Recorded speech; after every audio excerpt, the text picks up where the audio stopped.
Y apelando un poco al calendario, pero sobre todo a la memoria, en su momento nos quedamos con las ganas y veníamos pensando, ya que esta sección nos está dando muy buenas y satisfacciones, que es Seguime el hilo, y recordamos aquel que en su momento había escrito Andrés Febrier sobre los 20 años del estreno de Nueve Reinas, una obra maestra de Fabián Bielinski. Y él planteaba esto de abrir un breve hilo para recomendar algunas lecturas. En primer lugar, a Andrés, que lo pueden encontrar ustedes en las redes como @cinematófilos. Andrés está en línea con nosotros y lo recibimos. Bienvenido a otra galaxia, Andrés. Emilio y Juan, te saludamos. ¿Qué decís? ¿Qué tal, Emilio, Juan? ¿Cómo andan? ¿Qué haces, querido? Hablar con ustedes. Igual para nosotros. Andás? Un placerazo. Primero tengo que arrancar con una disculpa que te hacemos ir en el tiempo, te hacemos viajar al 30 de agosto del año pasado, pero bueno, creo que debes tener bastante fresco aquello que hiciste, que, insisto, en lo personal me había quedado con las ganas de charlar con vos, imagino que en su momento también habrá causado bastante revuelo ese hilo, porque entraba en detalle de una de las películas, creo que así, y vale la pena comenzar, con vos charlando, quizás más importantes, o una de las que está en el 11 titular de las películas argentinas, ¿no? Sí, fue en su momento una película muy importante y me parece que además es una película que está viva. A pesar de que ya tiene 20 años, la gente la sigue viendo, pibes que por ahí en ese momento eran muy chicos o incluso no habían nacido, la siguen viendo, con lo cual es una película que mantiene su vigencia tantos años después. Y en aquel momento se cumplían 20 años redondos del estreno y entonces fue una buena excusa como para compartir ciertas ideas, lecturas y links interesantes sobre la película. Claro, que en los hilos de Twitter, sobre todo, estamos refiriéndonos a esta red social de donde habíamos recabado la data, vos también fuiste haciendo un seguimiento a partir de, lógicamente, nos gustan los números redondos, algo pasó a los 10 años, sobre todo a los 15, que hubo, y donde vos incluiste también algunos testimonios, actores, técnicos, artistas, ¿qué contaron en su momento? Y hoy ya, digamos, sabiendo que la película tiene 20 años, vos hablás de una película viva, y es verdad, y hablábamos al principio de que no pierde vigencia tal vez a partir de algo que, no sé si está en el ADN, si está en la idiosincrasia, la entendemos nosotros a la perfección, porque hay algo de... que también discutimos eso. Dijimos Sargento, acomodamos al porteño, hay algo igual como muy de acá que pasa en la película, ¿no? Sí, es una película definitivamente... Iba a decir argentina, pero porteña sobre ¿Viste? todo. Sí, total. Nos pasó lo mismo. Claro. De hecho, bueno, tuvo una remake estadounidense filmada en Los Ángeles y es una película que no tiene ninguna gracia porque es una película difícil de entender fuera del contexto argentino, porteño sobre todo. Y es una película que leyó muy bien su momento, ¿no? Claro. El final de los 90, de la convertibilidad, la posibilidad de una crisis que finalmente ocurrió poco después. Entonces sí, es una película que con las convenciones del género no deja de ser una película de estafadores.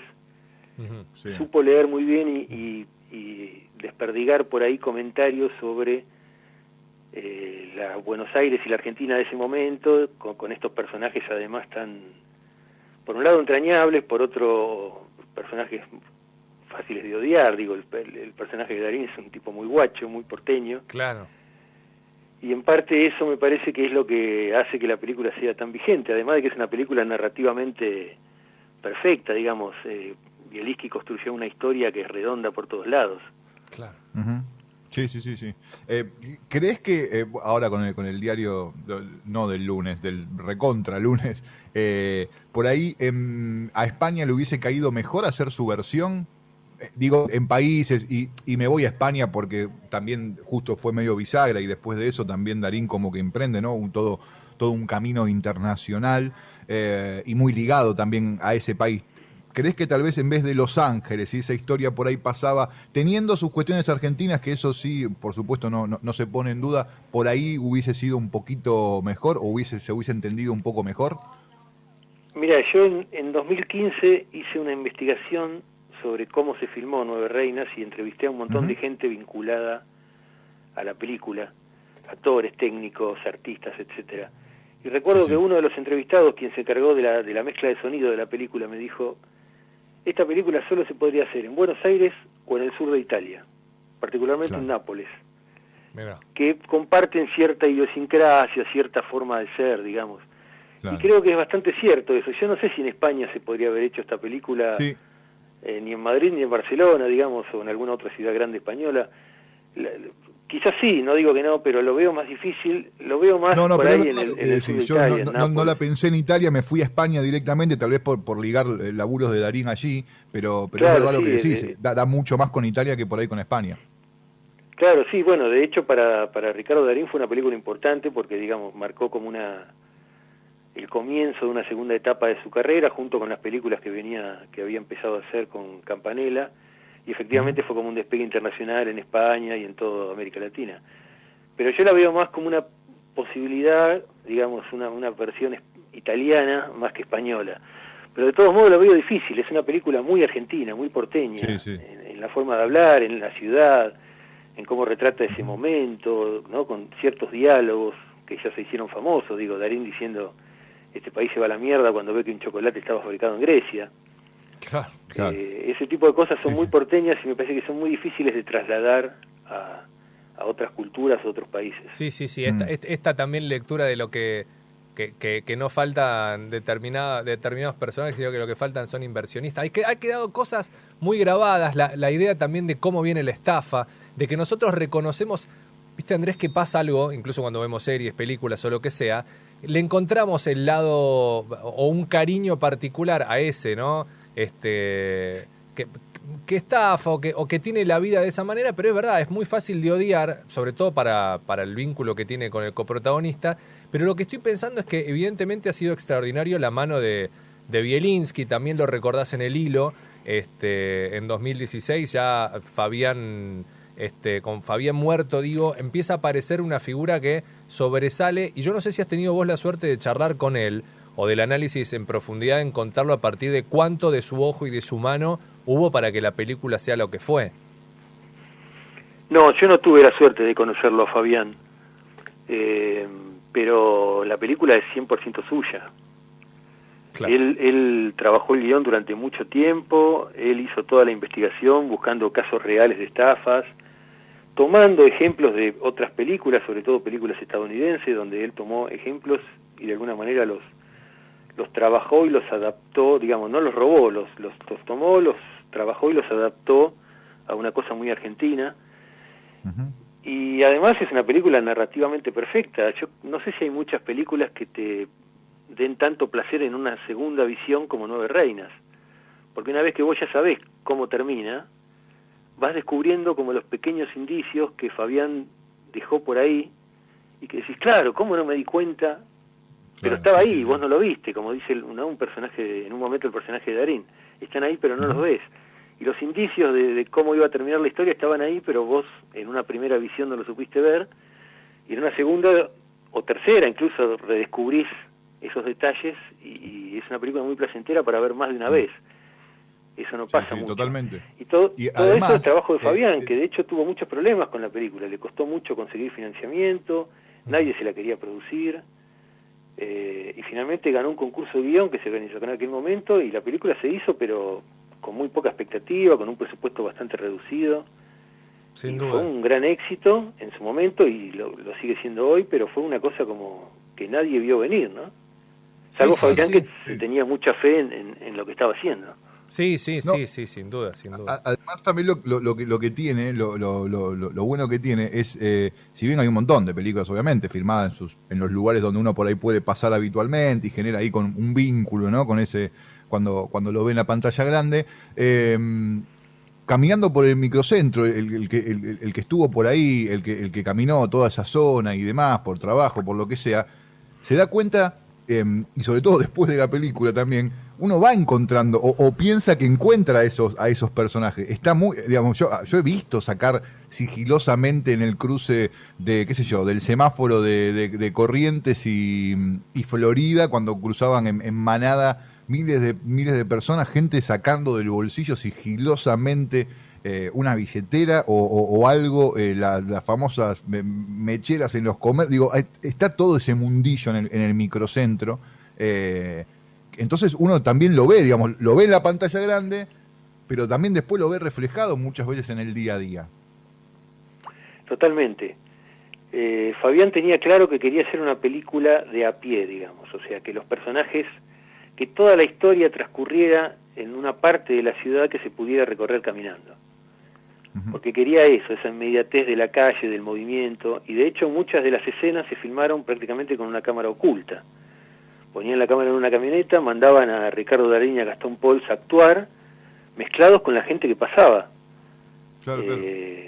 Para darle esa cosa de la inmediatez, una cosa de incluso cierto rigor documental por momentos, para justamente reflejar eso, esa cotidianeidad de la calle, de esas cosas que pasan todo el tiempo y que a veces vemos y a veces no. Y ese es uno de los puntos fuertes de la película. Fabián eso lo tenía muy claro y me parece que lo resolvió muy bien. Claro. Bueno, hablando de esto, de la observación y de ser una película muy de la calle, hay una parte muy interesante del hilo. Insisto, estamos hablando con Andrés Febrier, que tiene su cuenta que recomendamos seguir en Twitter, @cinematófilos.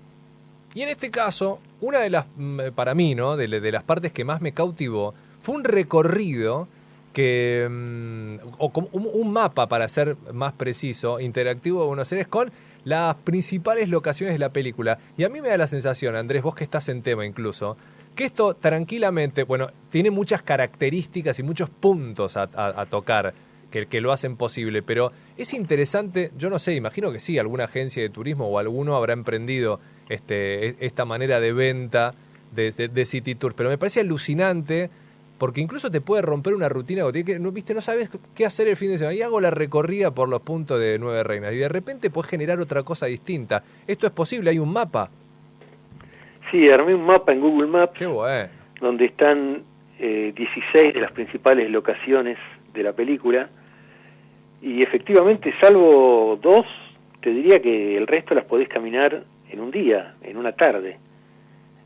Hay un par que no, que están alejadas, porque bueno, esa es la magia del cine, ¿no? Un plano transcurre en Caseros, por ejemplo, donde está la estación de servicio del comienzo, y los tipos caminan y de pronto están en el microcentro. Bueno, esa es la magia del cine, que a partir del montaje te cambia la geografía de un lugar, pero después el resto están todos por ahí, el edificio Cábana, el hotel en Puerto Madero, la oficina que tienen ellos, que es el bar La Tasca, ahí también en el centro.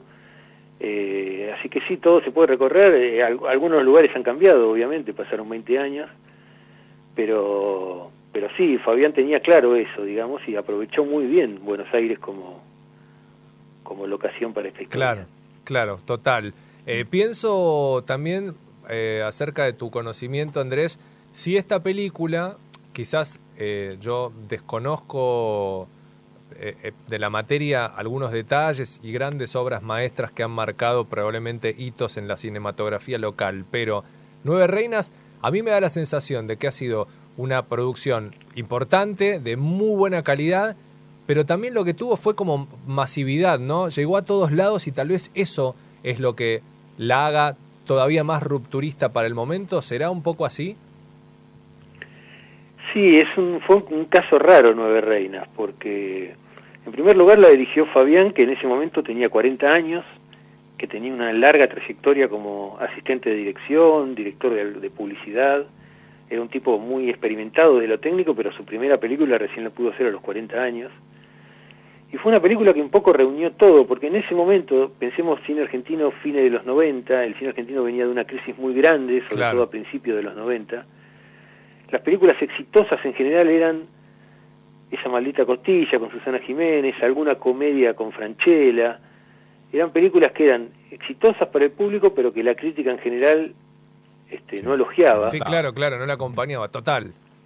Y por otro lado había un nuevo cine argentino que estaba surgiendo con películas, las películas de Resman, de Caetano, etcétera, de Pablo Trapero, que eran muy elogiadas por la crítica porque realmente eran películas buenas y renovadoras, pero no tenían un acompañamiento masivo del público. Y Nueva Reina juntó todo, digamos. La crítica la elogió casi con unanimidad. La fueron a ver 1.200.000 personas, que para esa película fue mucho, porque además fue una película que tuvo un lanzamiento en cines relativamente limitado. Y entonces fue como una película rara, vino como de la nada y de pronto todo el mundo la fue a ver, los críticos la elogiaron masivamente. Entonces sí, generó eso que es no es muy común en el cine argentino y mucho menos en aquel momento. Claro, claro. Y un momento incluso de la Argentina, pues estamos hablando de los 90, post-menemismo, no sé si está atravesada todavía por el menemismo, pero que eso también se vive mucho. Y fue un momento súper bisagra nuestro en la Argentina. Esos años de Carlos Saúl que tuvieron también, han impregnado un poco esta historia de la República Banana, donde se podían conseguir las cosas fáciles y lo de afuera era mejor y toda esa cosa que nos comimos durante esos años, ¿no? Se ve, yo por lo menos cada vez que recuerdo Nueve Reinas me lleva a ese momento de la Argentina. Sí, por supuesto, el presidente ya era de la Rúa, ¿no? Pero digo, estábamos todavía con el 1-1 y claramente es una película que habla de su tiempo y de ese tiempo del menemismo, sí, de la idea de la trampa permanente, la llegada, digo, el hotel el Hotel Hilton en Puerto Madero, que es una de las locaciones principales de la película, era una cadena internacional que se instalaba en un barrio nuevo como era Puerto Madero en ese momento. Claro. Con esta cosa, ¿no? Como de una especie de lujo desbocado, pero por otro lado son esos espacios medio como sin identidad, ¿no? Que hasta te diría que te invitan a la trampa, ¿no? Ese tipo de cosas. Y entonces sí, es una película que retrata muy bien ese momento de finales de los 90, previo a la crisis de 2001, y que además tiene la célebre escena del banco, ¿no? El banco cerrado y la gente en la puerta. Claro. Corralito y todo eso, sí. ¿Está Andrés o lo perdimos? No sé si está en línea. Sí, me dio la sensación que por un momento lo perdimos. Vamos a retomar charla por lo menos para saludarlo a todos los que están del otro lado. Juani, sí, recomendarles que sigan la cuenta de Andrés Febrier. Lo pueden encontrar igual así, lo buscan Andrés Febrier. Y si no, cinematófilos, @cinematófilos. Pero con él quería hablar antes de cerrar porque tiene un newsletter que es una bomba y lo quiero recomendar. ¿Se están cumpliendo todavía, Juani? Por un par de meses. Estamos exactamente a mes y poco más. Todavía estamos sobre los 20 años del estreno de Nueve Reinas, la obra maestra de Fabián Bielinski. Y se abrió un hilo en su momento alucinante, lo estamos recordando, del propio Andrés. ¿Ya está en línea o todavía no? No, para recordar de nuevo esta película importante, Darín, Gastón Pauls, Darín padre, ¿no? Darín Ricardo, estoy hablando de él. Gastón Pauls, por si alguno recién se enganche. El otro es el chino. El otro ya es el chino. Ya no es Darín solo. El otro es el chino, claro. Y Leticia Brediche también siendo parte. Retomamos contacto con Andrés. Decía Andrés, aprovechar, sí, queríamos despedirte como corresponde y además recomendar, estás con un newsletter que es una bomba. Quiero que me cuentes cómo viene esto, que me parece un gran mecanismo de llegada. Sigo varios newsletters, de hecho me reconozco un admirador también de la pluma de aquellos que se dedican a esto. ¿En qué andas? Contame. Estoy por lanzar un newsletter el sábado de la semana que viene, el 17, que se va a llamar Cinematófilos, como mi cuenta de Twitter. Sí. Y la idea es hablar de películas poco conocidas, que sean buenas. Entonces yo les mando, les digo cómo pueden ver la película y te mando también por mail un texto con un poco de información, algo de análisis. Pero la idea básicamente es esa, recorrer películas poco conocidas, olvidadas, que son buenas, que valen la pena, películas narrativas de ficción. Porque bueno, tenemos en este momento a disposición toda la historia del cine y hay un montón de películas que se pueden ver en muy buena calidad, con subtítulos. Y a veces tengo la sensación de que todo el mundo está mirando las mismas series en Netflix. Sí, señor. O en Somos Amazon. Presos del algoritmo y de la recomendación. ¿No? Es un bajón, pero es así, es verdad. Caemos en la tentación de la... siempre te recomienda lo mismo. Sí, y bueno, entonces sí, hay espacio para recorrer otro tipo de películas que son buenas, que son entretenidas, que son interesantes. Y entonces estoy en eso. La idea es recomendar una película por semana y con un texto que acompañe el visionado para que te puedas enterar de algunos datos de la película, algún análisis, ideas. Bien. Bueno, qué bueno. ¿Solo cine, Andrés? ¿O también pensás por ahí alguna serie argentina o de otro país o lo que sea? No, por ahora es solo cine.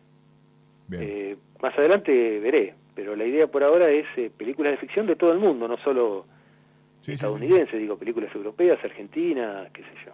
Pero películas entretenidas, que a mí me parece que son interesantes y que vale la pena descubrir o redescubrir. Sí, bueno, a mí me Claro. entusiasma y quiero también contagiar esto, que es una buena contagiada, la del entusiasmo, porque Andrés, que ya lo sigo hace rato, yo en redes, tipo, que aporta todo el tiempo sobre ese lugar, viste, yo por lo menos soy de aquellos que tiene cierta resistencia todavía a que me digan qué es lo que tengo que hacer, ¿viste? Entonces soy como medio rebelde de esa cuestión, pero me alisto cuando alguno se la quiere pelear al algoritmo, y en este caso sí voy a decirles a los que están del otro lado, que como bien lo plantea Andrés, esto de hablar de buenas películas, de algunas poco conocidas u olvidadas, cuando yo leo, les digo cómo pueden verla, a mí por el contrario de generarme rechazo, quiero que me cuente alguien que sabe y que tiene empatía y que tiene cercanía, cómo hacerlo, porque probablemente me pierda algunas cuestiones que con un experto, con un ojo crítico y analista como el de Andrés se va a poder aprovechar un poco más. Es gratis, además.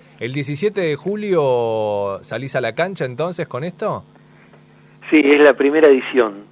No quería pisarme con todo el fútbol que tenemos en este momento, Copa América, Eurocopa y demás. Viste que se recalculó mucho en estos días, ¿viste? Iba a medida Claro, que Argentina más con Argentina en la avanzaba, final, sí. así que Sí. es gratis. Pueden buscar en mi cuenta de Twitter @cinematófilos, ahí va a estar el link para que se puedan suscribir con un mail y un nombre nada más, pueden suscribirse. Ahí está. Bueno, no va a faltar oportunidad para que volvamos al contacto, querido Andrés. Te agradecemos profundamente tu tiempo, este rato aquí en Otra Galaxia, ¿eh? Bueno, gracias Emilio, Juan, un abrazo, un placer charlar con ustedes. Igual, un abrazo grande. Abrazo grande. Hasta pronto. Les cuento que hablábamos con Andrés Febrier, que tiene su cuenta de Twitter, que está buenísima, síganlo, Cinematófilos.